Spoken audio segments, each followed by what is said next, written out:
বন্ধুদের সবাইকে আসসালামু আলাইকুম। আশা করছি সকলেই ভালো আছেন। বরাবর মতে দেখতে পাচ্ছেন জেআর টিভি। আমি সঙ্গে রয়েছি মোহাম্মদ মোশাররফ হোসেন। তো যারা ইলেকট্রিক্যাল লাইসেন্সে রিনিউ করতে চাচ্ছেন তাদের জন্য আজকের এই ভিডিওটি। আমরা অনলাইনে কিভাবে ব্যাংক ড্রাফট করব, অর্থাৎ ই চালান কীভাবে করব সেটি মূলত আজকে দেখাবো, এবং ই চালান শেষে আপনার রিনিউটা কীভাবে সম্পূর্ণ করবেন সেটি দেখানো হবে। তো চলুন শুরু করা যাক। তার আগে আমরা একটা জিনিস একটু দেখে নিই। আমাদের এখানে আমরা যেই রিনিউ করব আমাদের আসলে বাৎসরিক কত টাকা দিতে হবে সেই হিসাবটা আমরা একটু করে নিই। তো এখানে আমরা দেখতে পাচ্ছি তিনটা অপশনে দিয়ে রেখেছে এবিসি, বিসি, সি। আপনারা একটু দেখে নেবেন। নির্ধারিত সময়ের থেকে যদি একদিনও বেশি হয়, অর্থাৎ একদিন অতিক্রম থেকে 1 বছরের মধ্যে যদি থাকেন, 30 টাকা এক্সট্রা পেমেন্ট অ্যাড করতে হবে আপনার রিনিউর সাথে। তো আমার হচ্ছে 180 টাকা, যেহেতু আমার কোনো জরিমানা নেই, এখনও ডেট ওভার হয়নি। ডেট ওভার হলে আমাকে 30 টাকা প্লাস দিয়ে 210 টাকায় রিনিউ করতে হতো, অর্থাৎ ব্যাংক ড্রাফট করতে হতো। তো চলুন আমরা এখান থেকে চলে যাই। আমরা এখন সরাসরি চলে যাব গুগল ক্রোমে। এখানে এসে সর্বপ্রথম আমরা সার্চ দিব এ চালান। তো দেখতে পাচ্ছেন আমাদের সামনে এ চালানের একটি ফরম্যাট, অর্থাৎ একটি ওয়েবসাইট চলে আসছে। আমরা সর্বপ্রথম যেটা আছে IBAS, আমরা এটাতে ক্লিক করব। এখান থেকে আসার পরে আপনাকে দুটো জিনিস আগে সিলেক্ট করতে হবে। সর্বপ্রথম হচ্ছে প্রতিষ্ঠানের কোড, প্রতিষ্ঠানের নাম, মানে আপনাকে যে কোনো একটা সিলেক্ট করতে হবে। আমি যদি এখানে ক্লিক করি, এখান থেকে আমি লিখব অফিস অফ দ্য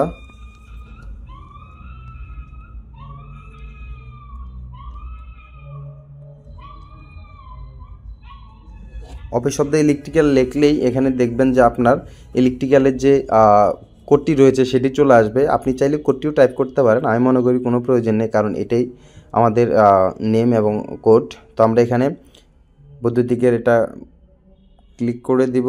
তারপরে এখান থেকে হচ্ছে আমরা অর্থনৈতিক কোডটা কীভাবে দেব। অর্থনৈতিক কোডে এখানেও সেম আদার্স ফি লিখবেন। আপনি ইংরেজিতে লিখলেও চলে আসবে, বাংলাতে লিখলেও চলে আসবে। দেখতে পাচ্ছেন আমি এখানে ক্লিক করার পরে কিন্তু আদার ফিটা চলে আসছে, অর্থাৎ অন্যান্য লাইসেন্স ফি। আমার প্রথমে যে দুটি অপশন রয়েছে সেটা কিন্তু অলরেডি সিলেক্ট করা হয়ে গেছে।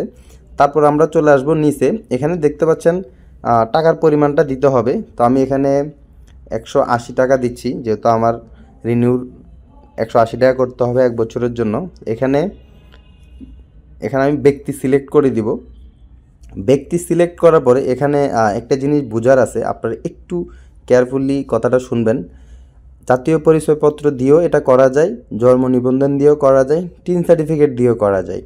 তবে যদি আপনার কোনো কারণে আপনার NIDর নাম্বার দেওয়ার পরেও যদি আপনার এখানে সার্ভারে খুঁজে না পাই, তাহলে আপনাকে জন্ম নিবন্ধন দিয়ে করতে হবে।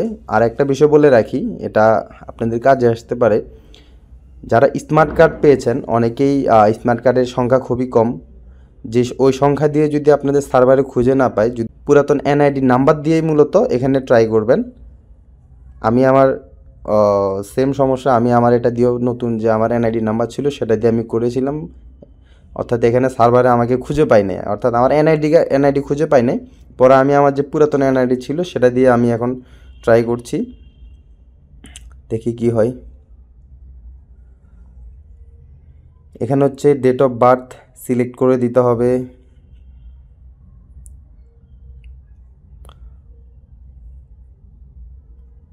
ওকে, ডেট অফ বার্থ দেওয়া শেষ। তারপর হচ্ছে আমরা মোবাইল নাম্বার দিব।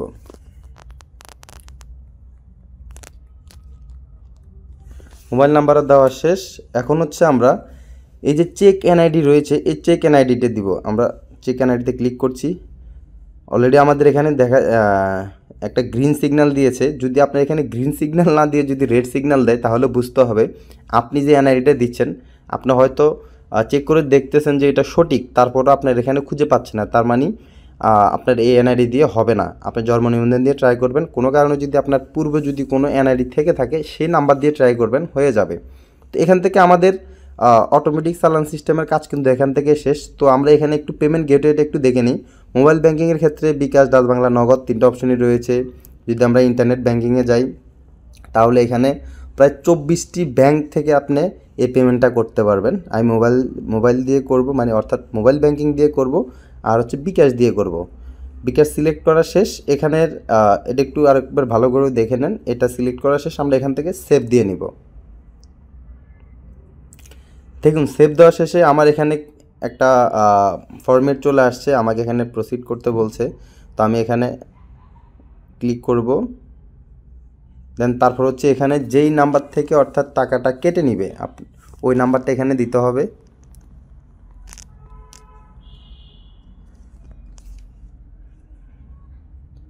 নাম্বার দেওয়া শেষ। এখন হচ্ছে একটা ভেরিফিকেশন কোড লাগবে,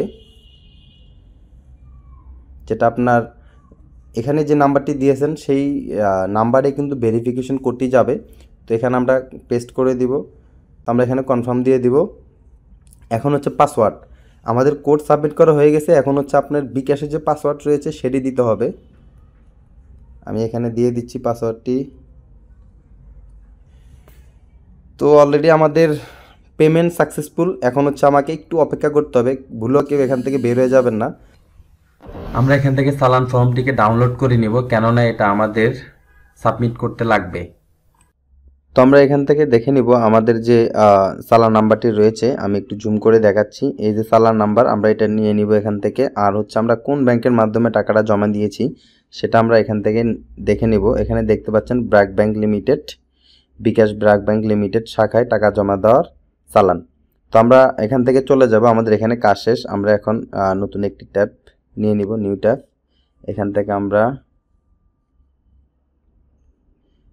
যে আমাদের ওয়েবসাইটটি রয়েছে যেটার মাধ্যমে আমরা লগ ইন করবো, ওসিআইয়ের মাধ্যমে আমরা এখানে চলে আসলাম। তো আশা করছি এটা সবাই জানেন, ভিডিও ডিসক্রিপশন বক্সে সবগুলো লিঙ্কই পেয়ে যাবেন। তো আমরা এখান থেকে রিনিউতে ক্লিক করব। রিনিউতে ক্লিক করার পরে এখানে চাইলে আপনি প্রোফাইল পিকচারটা চেঞ্জ করতে পারেন যদি আপনার মনে হয়। তো প্রোফাইল পিকচারে একটি সাইজ রয়েছে, সাইজটি হচ্ছে 288/299। যদি কেউ এটা করতে চান অবশ্যই আগে থেকে রিসাইজ করে রাখবেন, অন্যথায় আপনার এখানে সাবমিটটি নিবে না। তারপর আমরা একদম নিচে চলে আসব, আমাদের পিকচার আপলোড করা শেষ। এখানে একটি অটোমেটিক নাম রয়েছে। তো আমরা ওখানে দেখতে পেয়েছি যে বিকাশের মাধ্যমে ব্র্যাক ব্যাংকের মাধ্যমে আমরা টাকাটি জমা দিয়েছি। তো আমরা এখানে লিখে দিব BRAC bank limited, BRAC bank limited. আর এখানে আমরা ব্রাঞ্চ নেম দিয়ে দিব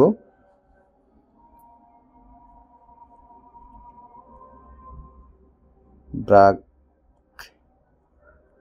ব্যাংক ঢাকা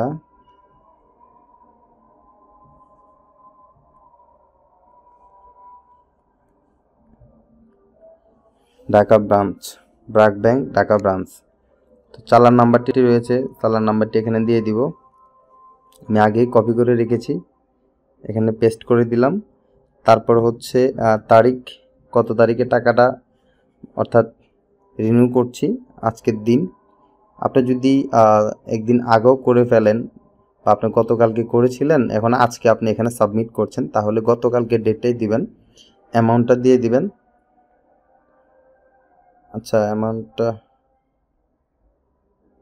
এখানে আরেকটি কাজ আমাদের রয়ে গিয়েছে, এই জন্য ওখানে শো করছে না। এখানে আমাদেরকে সংখ্যাটা দিতে হবে কত দিনের জন্য আমরা করছি। এখানে এটা দেওয়ার পরেই একদম নিচে চলে আসবো। দেখেন অটোমেটিকলি কিন্তু 180 টাকা নিয়ে নিয়েছে। আমি এখানে একটু দেখাই, এখানে যে নবায়নের মেয়াদকাল দেখাচ্ছে, নবায়নের মেয়াদকাল থেকে 1 বছর সিলেক্ট করে দিলাম। তো আমি নিচে চলে আসবো, টাকাটা অটোমেটিকলি সিলেক্ট করে নেবে। এখন হচ্ছে চালান স্ক্যান কপি, আমরা যে পিডিএফটি ডাউনলোড করেছিলাম সেটি এখানে দিয়ে দিব, মিডিয়া পিক। এখান থেকে এই যে এটা হচ্ছে পিডিএফ, এটা দিয়ে দিয়েছি। তো আমাদের মোটামুটি এখানে যে ফর্ম ফিল আপ রয়েছে, অর্থাৎ এখানে রিনিউর যে কাজটি রয়েছে সেটি অলরেডি সম্পূর্ণ হয়েছে। আমরা এখন সাবমিট দিলেই আমাদের কাজ শেষ। তার আগে আরেকবার দেখে নেবেন আপনার চালান ফর্মটি ঠিক আছে কিনা, চালান নাম্বারটি ঠিক আছে কিনা। আপনাকে যে এসএমএসটি দেওয়া হবে, এসএমএসে কিন্তু লাস্টের একটি সংখ্যা থাকবে না, অবশ্যই পিডিএফে যে চালান সংখ্যাটি থাকবে অর্থাৎ চালান নাম্বার, সেটাই এখানে হুবহু সেমটাই দিবেন, অবশ্যই ইংরেজিতে লিখবেন। তো আমি এখানে সব কিছু কমপ্লিট, আমি এখন সাবমিট করে দিব। একটু অপেক্ষা করতে হবে।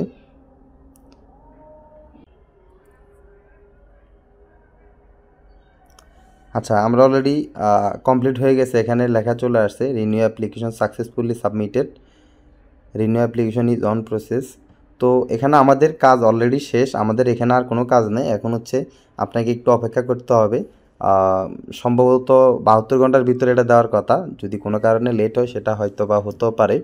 তো এই ছিল আজকের মোটামুটি ভিডিও। তো যারা এই ভিডিওটি দেখেছেন, যদি আপনাদের উপকারে আসে অবশ্যই লাইক, কমেন্ট, শেয়ার এবং সাবস্ক্রাইব করতে ভুলবেন না।